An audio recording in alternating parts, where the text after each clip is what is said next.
About this Nike lawsuit against the manufacturers of these satanic shoes that collaborated with Lil Nas X to actually break the internet. I don't need to break down that Lil Nas X video. We already know what it was about, and who he was showing allegiance to. All of that stuff about gay bashing, and this is his way of getting back at people who gay bashed him for years. It makes absolutely no sense. They did that in your youth. Ain't nobody gay bashing you now. We all loved you, but we just not messing with the satanic stuff. And if you call us whatever kind of phobic because we not messing with satanic stuff that is purposefully dark, not even stuff that's in the middle that we don't know. You ain't even go to the gray area. You went straight down the hill, and you want us to mess with it. We're gonna choose to not participate. You can call me whatever phobic. I'm Satan phobic. You can call me whatever kind of phobic you want to now. Moving right along from there. You guys should know that Nike are not the manufacturers of these satanic shoes. A company called MSCHF is actually the satanic shoes, but I just want to break down what's on it really quick. Okay, first, Luke 10:18, they're the only satanic shoes. The verse said, the Bible scripture says, and he said to them, I saw Satan fall like lightning from heaven. What? And then I said, well, Luke 10:18, because just so happened with these shoes, it had 660 something. They sold only 666 pairs. They sold each pair for $1,018, Luke 10:18, and then they had red ink mixed with 1 drop of human blood in it. Now, where did they get the blood from? How did they charge the blood? Because anytime you use fluids from a body, if it's not from a live body, it does need to be charged for it to have its magical or demonic properties. Oh, excuse me.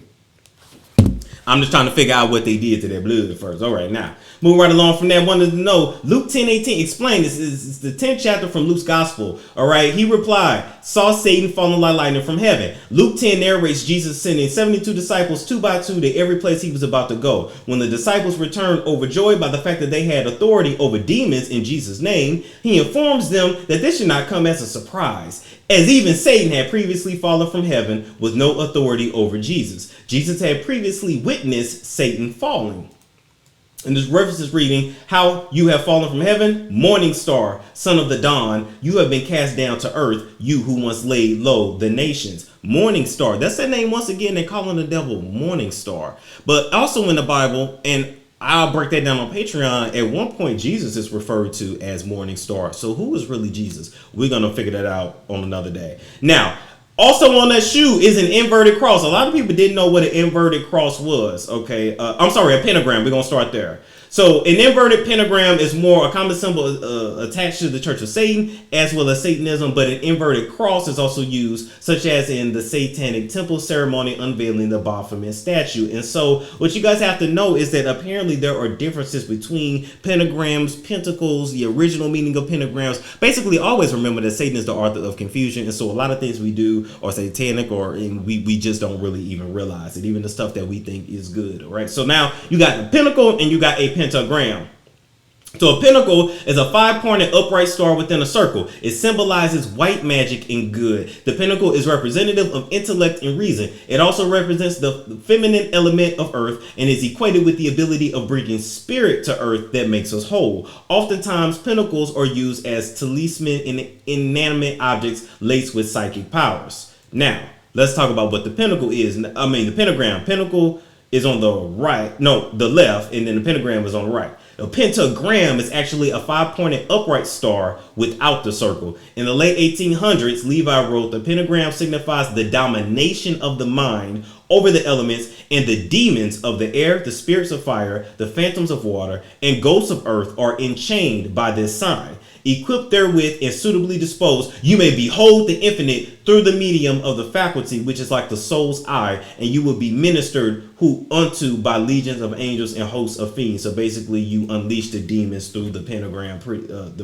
pretty much. Now, so that to say, it's a lot of things that originally had one meaning that were picked up by the Church of Satan, picked up by the demonic side, picked up by the dark side, that the church ended up letting go, because once the bad started doing it, then the Christian church didn't want to do it anymore either, which makes a difference. So I'm going to break down some other things to you guys that originally were okay, that were then sanctioned against the church, all right? That the church didn't sanction, all right? First, alchemy. One of the alchemy, all right? The study of alchemy was an ancient form of scientific study that is no longer practiced. It had a number of goals and purposes, but attempts at transforming lead into gold are the most remembered by far. Now, alchemy is it's still really not understood even in their definition, but just keep in mind, around the 14th and 15th century, things like the pentagram, things like alchemy, things like magic were actually used by Christian people until the church said you couldn't do it anymore. And then it just kind of went away. And so basically we live in a time with all this confusion and we don't know what's good is bad, and something we think is bad, we don't know if it's actually good or not, and stuff that's good is still, you know, it's still paganistic pretty much.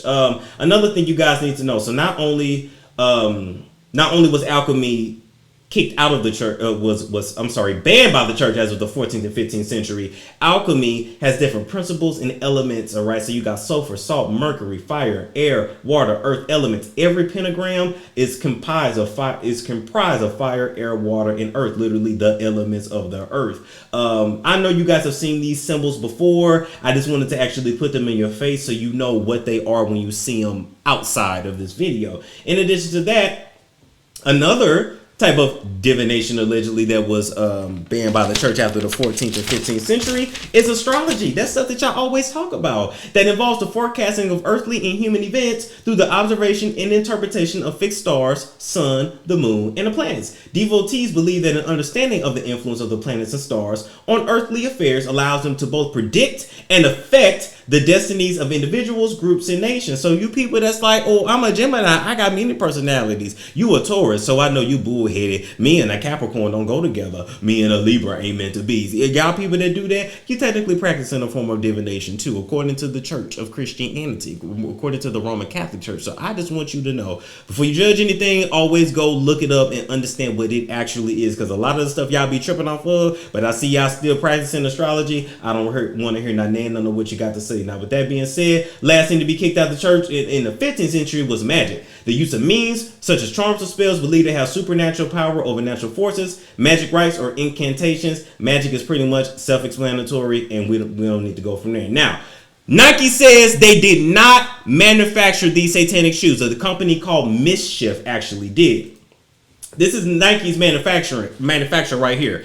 All their shoes are manufactured outside the U.S. China and Vietnam account for the majority of them, and then Thailand and Indonesia is behind that. You see what kind of conditions these shoes are made in. You know that these people are not paid a lot of money. As of the 90s, those factory workers over there in Vietnam, as a matter of fact, were paid 20 cents an hour for shoes that they sold you for how much? How much was Nike shoes in the 90s? I don't remember. I was just a kid wearing them. I don't remember, but y'all let me know. But just know people got paid 20 cents an hour to actually make them. They tell you that, oh, they're only working 8 and 9 hour shifts in Vietnam. No, they're actually working 13 plus hours, and a lot of them in those sweatshops are actually forced to work over 50 hours per month in overtime. They don't have the same kind of rules, laws, and labor protections like we do here. So when you buy their shoes, just remember, these are bloody shoes. Just remember, these are bloody shoes. These are sweaty shoes from sweatshops. Now, M.C.C, who actually made these satanic shoes, their headquarters is in New York, specifically the Brooklyn area, I believe. That's the head of M.C.C there. His name is Gabriel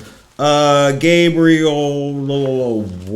or Raleigh or something like that. He's an Asian dude, but as you can see right in their headquarters, they have a pentagram. So what are they summoning up in that damn building? I know I wouldn't have my shit in that building if I was them. But what was funny is that in 2019, they came out with the Jesus shoes. And they put 60 cc's of water in it. They sold it for $14.25. Drake had a pair. It was not a big deal. And in my humble opinion, just like they shouldn't have Satan shoes, they should have never had Jesus shoes as well. Nike didn't have a problem when they had the Jesus shoes, but they should have, because it was still blasphemy them to put Jesus Christ on a cross on a shoe that you're wearing. Like, it's all blasphemous.